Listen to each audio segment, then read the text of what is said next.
বর্তমানে রাজধানীর বাজারগুলোতে সব নিত্যপণ্যের দামই বাড়তি।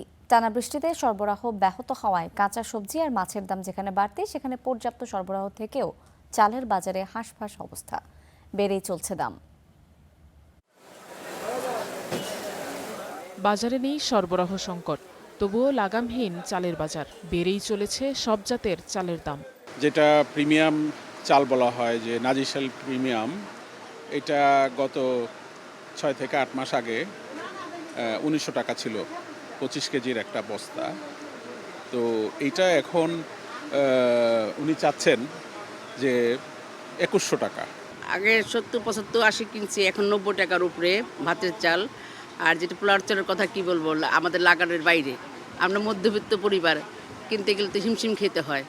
1 কেজি সরু মিনিকেট চাল কিনতে গুনতে হচ্ছে 70 থেকে 80 টাকা। আটাশ চাল কেজি প্রতি 55 থেকে 60, আর নাজির শাইলের দাম 85 থেকে 90 টাকা। এক মাসে সব চালের দাম বেড়েছে 5 থেকে 10 টাকা পর্যন্ত।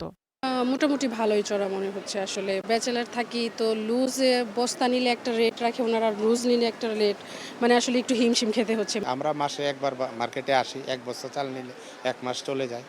আমার কাছে একটু বেশি লাগতেছে দামটা। অগ্রহণ মাস অলরেডি চলে গেছে, তাহলে এটা কি জন্য বাড়ালো? এটা সম্পূর্ণ সিন্ডিকেট, মিলাররা কারসাজি করে এর দাম বাড়াইছে। কয়েক মাসে পোলাওয়ের চালের দাম কেজি প্রতি বেড়ে ডাবল সেঞ্চুরিতে পৌঁছেছে। দেশের বাইরে চাল রপ্তানি বন্ধ না হলে আরও বাড়ার শঙ্কায় আছেন বিক্রেতারা। বাড়ছে আপনার পোলাও চালের দাম কেজিতে 30-40 টাকা বাড়ছে, আর আপনার নাজির চালের দাম 4-5 টাকা কেজিতে বাড়ছে। পোলা চালের দাম ঈদের পর থেকে এখন পর্যন্ত কেজিতে আপনার 40 থেকে 50 টাকা বাড়ছে। এটা বাড়ার একমাত্র কারণ হলো বাইরে এক্সপোর্ট হইতেছে। মিলারদেরকে বললে মিলাররা বলে যে কি ধানের দাম বেশি, চালের দাম বেশি, ধান পাওয়া যাচ্ছে না। সরবরাহ ব্যাহত হওয়ার অজুহাতে স্বস্তি নেই কাঁচা বাজারেও। বিক্রেতারা জানিয়েছেন বৈরী আবহাওয়ার কারণে বাড়তি সবজির দাম। Afroz Alamia, Star News, Dhaka.